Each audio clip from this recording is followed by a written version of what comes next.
restaurante. Oo, di ba minsan siya ang nag-sponsor ng mga Pilipinas.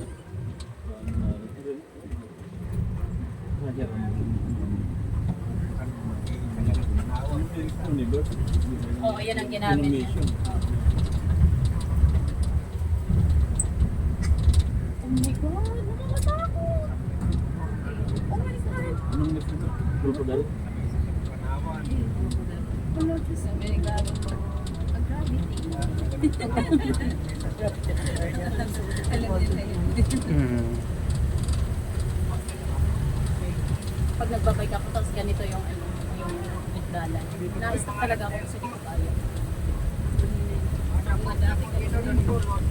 Tapos pag paakyat,